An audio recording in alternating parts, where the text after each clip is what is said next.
I am excited to be preaching this morning, and we're continuing on the story with Jesus. And last week we talked about the birth, and were you expecting like Christmas trees or something around? I wasn't sure if you were Christmas in almost July, but it just hit summer, I think, a couple days ago in Ohio, so that's always good as well. We'll have our 90s days for a while. But if you have your Bibles, we're going to start out in John chapter 3 this morning. John chapter 3. So have you ever you've gone into a situation expecting something only to realize it wasn't what you expected? Does that make sense? You've ever gone into a situation, so maybe students, maybe you're going to ask somebody to prom or homecoming or something, and you do those weird quirks. And you were expecting them to say no, but they said yes. And you're like, now what do I do? I was expecting them to say no. And so we had a little situation like that a couple of years ago. I don't know if I've told the story or not. If I told this story, then just laugh and pretend you haven't heard it before. But we used to go Christmas tree shopping a lot. So we used to go to different Christmas tree farms.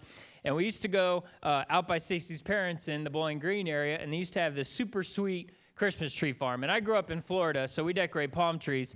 And so it was kind of an experience. You know, I married Stace, and she's like, hey, we always go Christmas tree shopping at this farm. So we went there and for a while, and then they eventually shut it down because their kids graduated from college, so they didn't need, to pay for their kids' tuition anymore with the Christmas tree farm. So they shut it down. So we go looking around here, and we find this one spot. And so we pull in, and it looks like an old abandoned house. And so we pull in, no one else is around. We're like, okay, check off sketch place number 1. So we pull in, we're like, okay, maybe the Christmas tree farm's hiding out back or something, I don't know. So we pull in, we go up, and we start looking around. There are these little dainty, Christmas trees, some falling apart, some Charlie Brown style Christmas trees, and we're not seeing a whole lot of selection.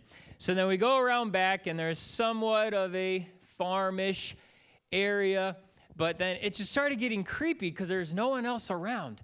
And so I walked up. I'm expecting this, Christmas tree farm. We saw it online and everything, and so we didn't check the reviews, so we'll have to do that next time on Yelp or something. But so we show up, and I'm like, okay, and no one's here. Let me go see if I can find someone. So I walk up, and I get ready to knock on the door. And when I get ready to knock on the door, I go to knock, and the door, opens as I'm knocking. But nobody's there. I, knocked the door open. And so I knocked, and I was like, hello? Anybody in there? Expecting, this crazy, Stace, get the car started. We're out of here. So, hello, and no one's, around. And so I was expecting, this huge Christmas tree farm, these people with their Santa hats on, singing jolly Christmas songs, asking me if I wanted a large saw to cut down the Christmas tree with my family. Needless to say, I thought I was going to get sawed up that day. But I was expecting something, but in return, I didn't really get at all what I was expecting. This is the scene we're setting here as Jesus begins his ministry. As people are expecting this lion to come down, they've heard of this revolution. They're expecting this lion to just come down and trample over everyone and everything. Just, hey, I'm taking over now. Jesus is here. Let's drop the people's elbow on people and let's go. But instead, a lamb comes into place in order to take away the sin of the people. And they are not expecting that. When you think of revolution, you think of change, you think of taking over. This is not the first thing that comes to mind in here. And so I'm going to give a little brief, fast-forwarded version of where we are today currently in the story. I encourage you to read through chapter 23 if you haven't. There's a lot in there. I'm not going to get to focus on every single thing, so make sure you dive in with your small groups and read it. And so we start out, so John the Baptist is the forerunner for Jesus. So he's going around, this guy that eats bugs and honey, dressed in camel hair, is going around telling people that Jesus is coming. Not your typical person to say the Savior of the world is coming, all right? So people are like, okay, that guy's kind of weird, but he keeps saying, Jesus is coming. So Jesus eventually gets baptized by John the Baptist, and then Jesus goes into the wilderness to be tempted by the enemy. How many of you guys know that when you set out to accomplish something for God, the enemy will try to distract you, right? And so it says the Holy Spirit led Jesus into the wilderness. He had fasted, and the enemy tried to distract him and to get him to fall for one of his tricks by offering him things. And once again, I encourage you to read the story. There's a lot in there with the temptation in the wilderness. So Jesus is tempted. He fights off the enemy, and he gets back, and now he's ready to start his ministry. And so today I'm going to go through 3 stories through this chapter in the Bible, and we're going to highlight, and through observations, we're going to see different things that Jesus did within these 3 stories that are going to help us grow closer to Jesus. In other words, we're going to help you point people to Jesus, as our vision statement says. So Jesus is doing the impossible now. So we set the time frame. Jesus is doing the impossible. He's curing the sick, right? He's talking to the misfits. He's talking to different people. He's turning water into wine at weddings. And he's doing all these things, and people are just dumbfounded, like, who is this guy? We're sitting here. Can you imagine? You're just at a party. I mean, when they had weddings back then, they really had weddings, right? That was like almost a week long. And you're sitting here like, how tired is? Do they have rest breaks? Do they have siesta time? Like, we're going to party. Everyone, we're going to sleep for the next couple hours and then return to the wedding the next day. And so Jesus is doing all these miracles, but he's standing up for the rejects and the outcasts and the misfits. And this is not something that people have seen from their typical rabbis and teachers. This is somebody different. And so we're going to highlight 3 stories here. The first one is going to be in John chapter 3. Are you guys in John chapter 3? All right. If you don't have a Bible, it's going to be up on our big Bible. Not that big Bible. We got another big Bible. So John chapter 3, starting in verse 1. This is the story of Nicodemus. There was a man of the Pharisee sect, and I'll get to a second what a Pharisee is. Nicodemus, a prominent leader among the Jews. Late one night, he visited Jesus and said, Rabbi, we all know you're a teacher straight from God. No one could do all the God-pointing, God-revealing acts you do if God weren't in it. Jesus said, you're absolutely right. Take it from me. Unless a person is born from above, it's not possible to see what I'm pointing to God's kingdom. How can anyone, said Nicodemus, be born who has already been born and grown up? You can't re-enter your mother's womb and be born again. What are you saying with this born from above talk? Jesus said, you're not listening. Let me say it again. Unless a person submits to this original creation, the wind hovering over the water creation, the invisible moving, the visible, a baptism into a new life, it's not possible to enter God's kingdom. When you look at a baby, it's just that, a body you can look at and touch. But the person who takes shape within is formed by something you can't see and touch, the Spirit, and becomes a living spirit. So Nicodemus is a Pharisee, right? Now, a Pharisee was this religious elite person. They have studied the Scripture. Some people say that, some commentaries have said that the Pharisees have actually memorized the first 5 books of the Bible. You can't remember someone's name you just shook hands with 10 minutes ago, right? They have memorized the first 5 books of the Old Testament, and he's a well-known Pharisee, a religious elite, an expert of the Word. And he approaches Jesus at nighttime. Now, why wouldn't he just have gone and asked one of his Pharisee friends? Well, there would have been an uproar, right? What are you talking about? You're supposed to be the expert. Are you going to make us look bad?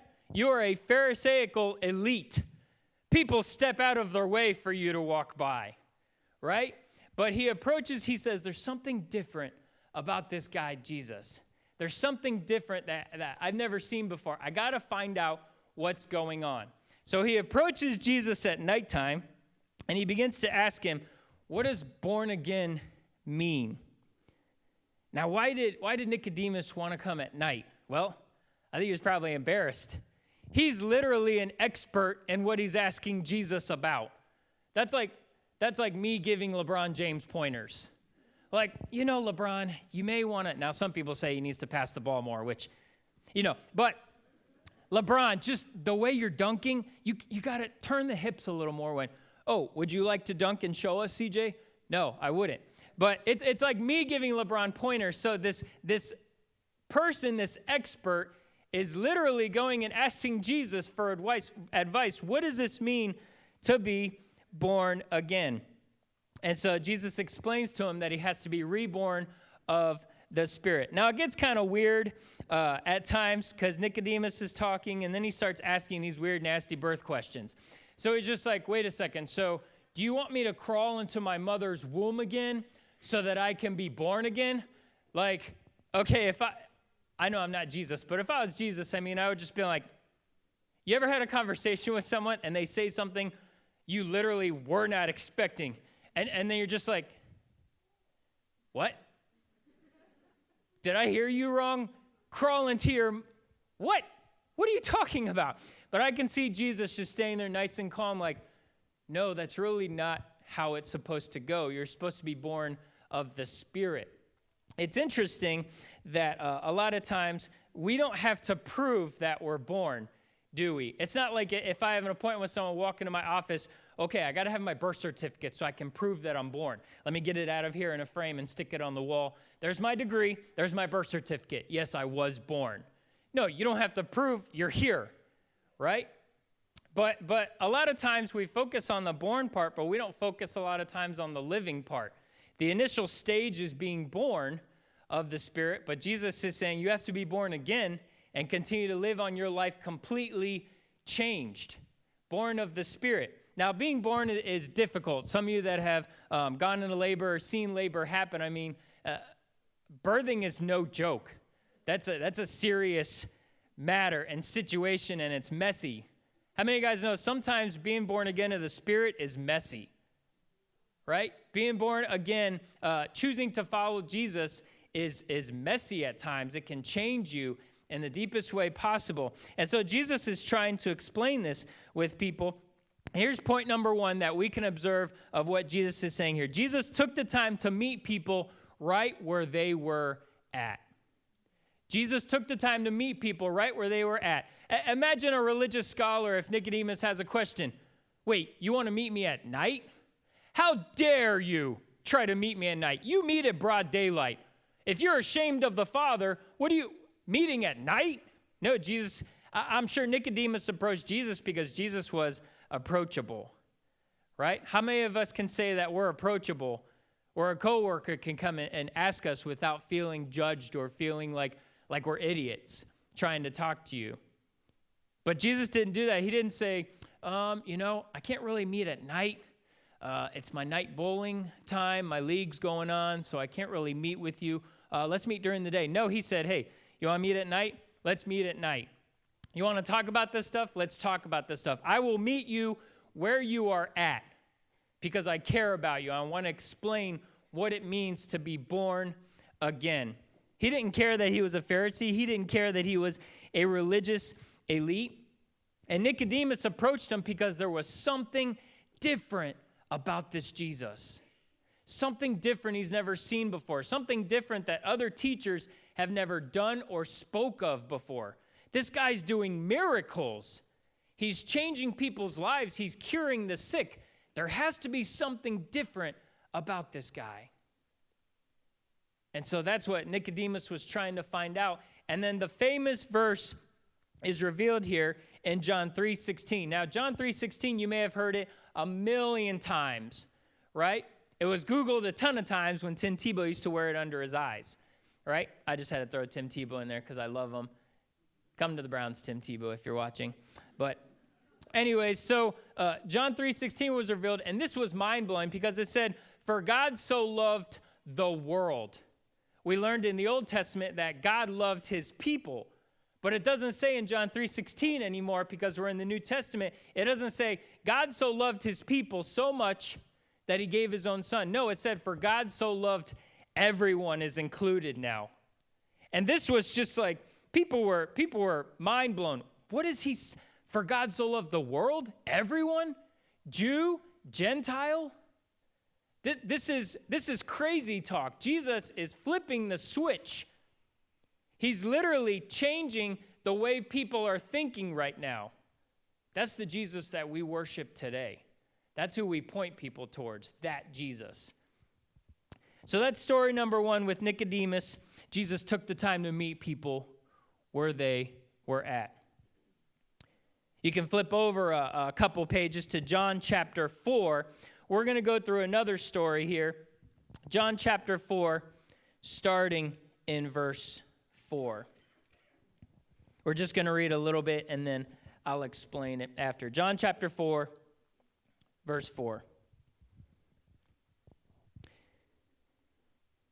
To get there, Jesus had to pass through Samaria. He came into Sychar, a Samaritan village that bordered the field Jacob had given his son Joseph. Jacob's well was still there. Jesus, worn out by the trip, sat down at the well. It was noon. A woman, a Samaritan, came to draw water. Jesus said, "Would you give me a drink of water?" His disciples had gone to the village to buy food for lunch. If I were to look at that, I probably said, Jesus probably encouraged them, like, I'm about to do something ridiculous here that's not culturally relevant. Go get some food. So he goes through, and they went to buy food for lunch. The Samaritan woman, taken back, asked, "How come you, a Jew, are asking me, a Samaritan woman, for a drink?" See, Jews in those days wouldn't be caught dead talking to Samaritans. Jesus answered, "If you knew the generosity of God and who I am, you would be asking me for a drink, and I would give you fresh, living water." It's interesting that it says in the text that Jesus had to go through Samaria. Now, he didn't have to go through Samaria. See, a lot of times when people traveled, if they didn't want to go through Samaria, they would go around it. It was a little bit further of a trip, but people were used to that. Nobody, especially Jews do not go through Samaria.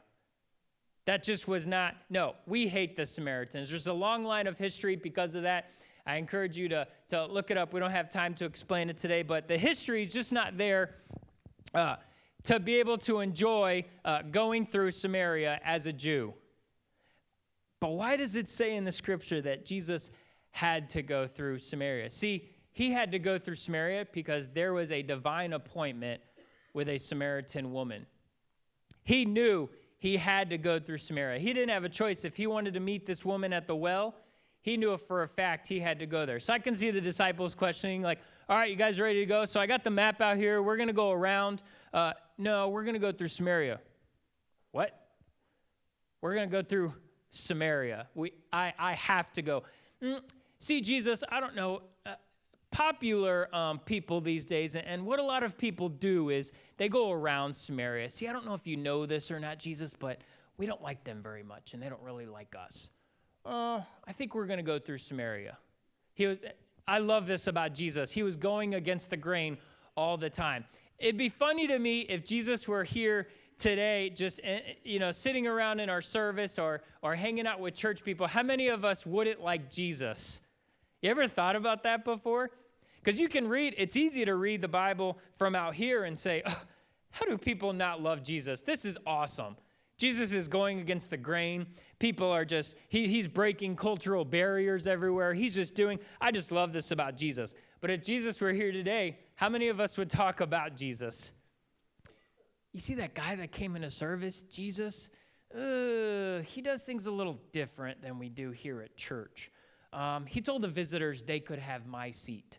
Only I sit there. I don't really like that very much. Did you see what Jesus was? He was hanging out with that guy that was really smelly. I mean, he's hanging out with those.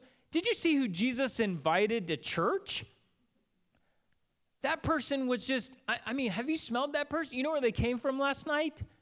Jesus invited them to church. How many of us today would take on this Pharisaical attitude and we wouldn't like Jesus very much? Have you ever thought about that before? And so he goes through, he meets the woman at the well.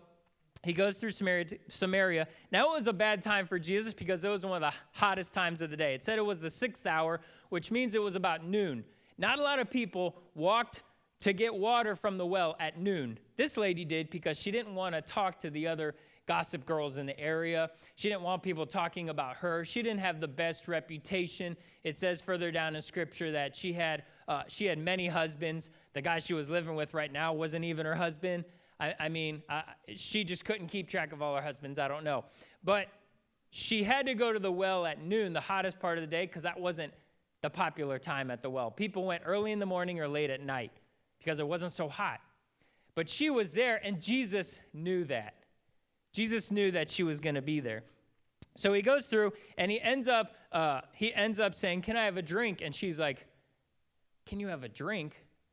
And he's like, "Actually, I can give you water, living water, so that you'll never thirst again." That's what happens with us a lot of times is we're thirsty for so many other things, right? Maybe in order to cure a pain that we have, we run to the alcohol, or we run to these pills, or we run to different things, and we're trying to cure that pain inside of us. And that doesn't work, so we go and find something else that quenches our thirst, and that doesn't work, so we go to something else. And Jesus is sitting here telling the Samaritan woman, you don't have to be thirsty for anything like that anymore. I will give you living water that you'll never thirst again. That other stuff will look like garbage compared to what I give you. I will quench your thirst. You ever been super thirsty? You keep drinking water, and all you end up doing is making yourself sick? You're like walking, and you feel the water gurgling in your belly, like, what is going on here? And I'm still thirsty. But my thing is Gatorade, right? You have that ice, or some of you guys have your beverage of choice that water can, water's all right, but when you get that Gatorade, that ice cold Gatorade, right? When you've been outside working and you take that sip and you're like, oh, I only got to take a couple sips of this. I don't need that water anymore. It's just making me, and Jesus is saying, I can give you that. I can give you that living water. And she's not really understanding. But see, what Jesus does here is he breaks tradition. He breaks gender barriers. He breaks cultural barriers. Talking to a woman? You didn't do that back then. You did not go, especially by yourself. You did not go to a woman at the well and talk to her. Talking to a Samaritan, another no-no, another boo-boo, right? Breaking cultural barriers here. See, if it was a Pharisee that was approaching her, you know what he would have done? He would have just called her out on her sin. Yeah, I've seen and I've heard and I've listened. You got a bunch of husbands, don't you? Yeah, you're a pretty terrible person, aren't you? See, Jesus, he does let her know what she's doing is wrong, but he offers her something much greater than that. He doesn't care what other people are saying. And so the question I have for this is, are we looking? Are we going to Samaria because we have to? Are we going to the places where other people won't go to reach people that other people won't reach? Are we staying inside our four walls of the church, singing our church songs, eating our church food, talking to our church people, when the world is dying outside of these walls? Are we coming to church, or are we being the church? There are broken people out there, and we have to go to Samaria. We might have to break some cultural barriers. We may have to break some ideology that today is at its worst ever. We have to dive into some social issues. We may have to get a little bit messy. But what Jesus is doing here is he's breaking all of that. See, the woman was not looking for Jesus, but Jesus was looking for the woman. The woman was not looking for Jesus. She could care. She was going to get her water, turn around, straight back. She didn't want to talk to anyone. But Jesus was looking for her. How many times in our lives are we looking for people? Are we looking for people in need? Are we looking for people that other people have gossiped about and talked about and set aside? You don't deserve Jesus' love. Or are we going after those people and saying, you know what? I'm forgiven and you can be too. Are we looking? That's point number 2 if you're taking notes. Are we looking? A great ending to that story is after Jesus talks to her, and she goes back and tells all the people, hey, guess who I just talked to? This guy named Jesus. So word gets around to the other Samaritans. They're like, wait, what? A Jew talked to you? Yeah. But this doesn't, he told me I had 5 husbands. And they're like, we all kind of knew that. It doesn't take a prophet to figure that out. But so much more than that is she was talking to other people and saying, this guy I left changed. How many of us can say when we talk to someone, they leave changed? Or when we leave, do they just say, that wasn't worth my conversation with them? Are we helping people? Are we looking for those in need? Are we going out of our way? The cashier at the store, our coworker, our school friends, students, people around us that cross by us every single day. Are we looking? I want to lead you to a third and final story here, Matthew chapter 9. Matthew chapter 9.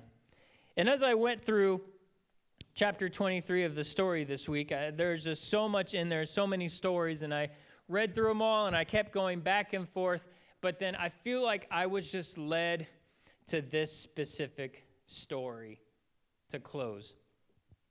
Matthew chapter 9, starting in verse 9. Passing along, Jesus saw a man at his work collecting taxes, hence the name tax collector. His name was Matthew, Jesus said. Come along with me. Matthew stood up and followed him. Later, when Jesus was eating supper at Matthew's house with his close followers, a lot of disreputable characters came and joined them.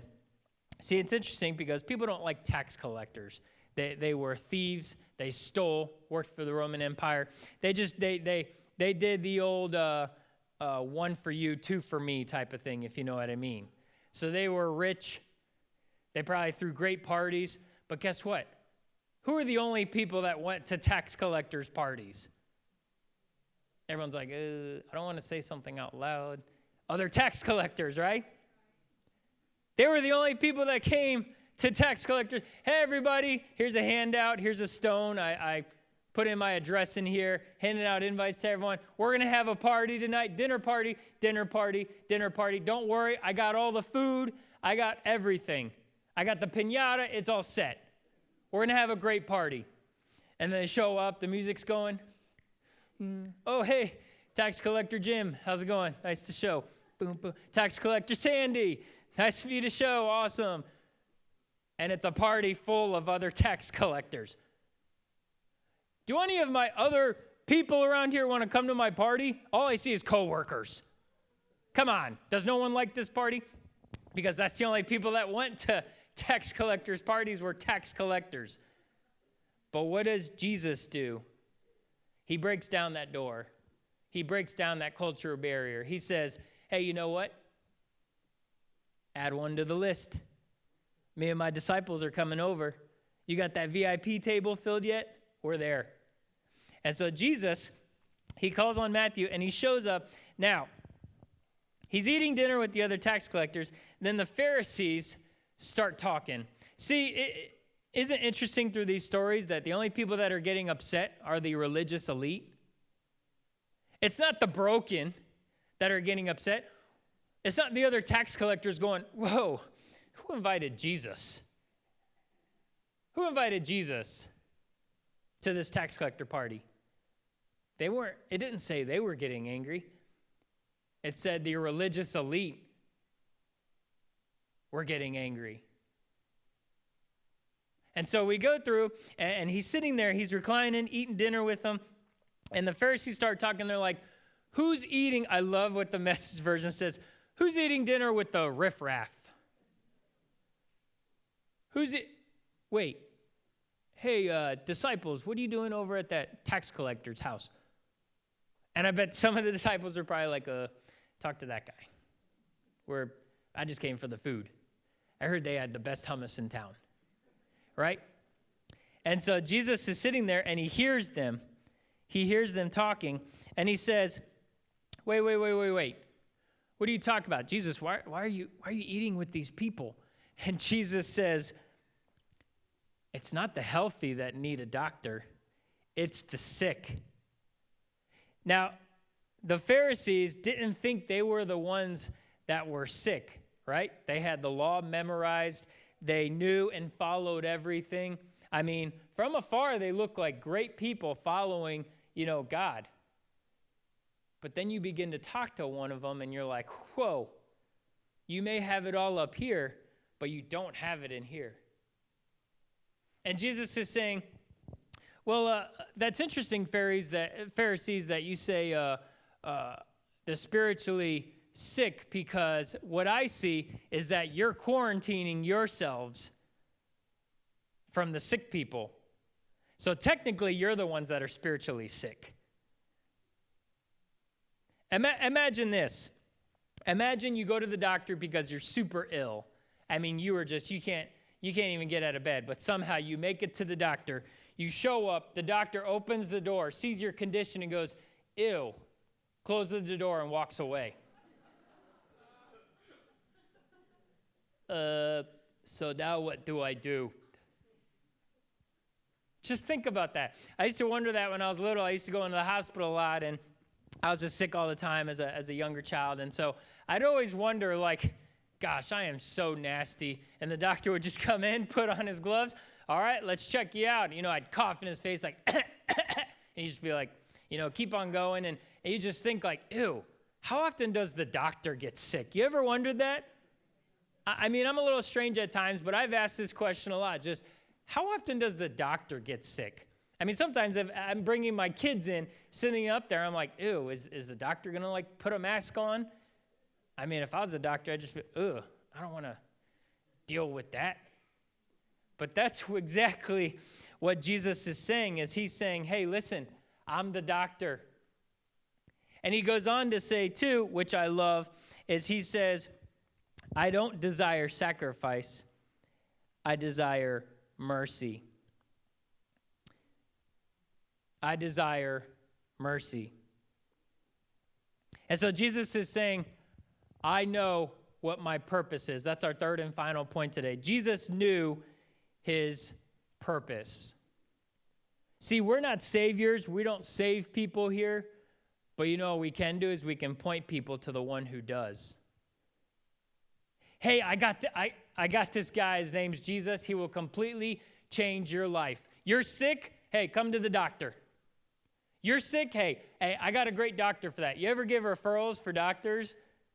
All the time, even on Facebook, it's looking for someone who's an expert in eardrums, and then there's a doctor for that. Or I'm looking for someone, they try to diagnose themselves on Facebook. I got this weird tingly, thing in my right finger. Is there a doctor for that or something? It's go to the doctor, not Facebook. It'll work way better. But we refer people to doctors sometimes, don't we? I like this person here. I like this person over there. And that's what Jesus is saying is, I know my purpose here. It is not to save the people that are already healthy. I've come for the broken down people. I've come for the misfits. I've come for the people no one likes. The people that smell bad. The people that have had 5, 6, 10 husbands. The people that are divorced, the people that had a bad experience growing up, the people that are sleeping around with everyone. I've come for those people because those are the people that need a doctor. How many people outside of these walls today need a doctor? How many people in your current work need a doctor? How many of your friends at school need a doctor? People are broken. People are going to hell every single day because we don't want to refer them to the one true doctor. But Jesus knew his purpose. He didn't let other people talk about it. He didn't let other people change his mind about things. Hey, you can talk all you want, but you know what? I think you're the ones that are actually spiritually sick. You're a bit quarantined over there. Why don't you come join us here at the tax collectors? But that is what is so amazing about this Jesus that we study, this Jesus that we follow, this Jesus that we love, is he was willing to break down every door, every barrier, every social injustice, because that's who he was. He knew his purpose.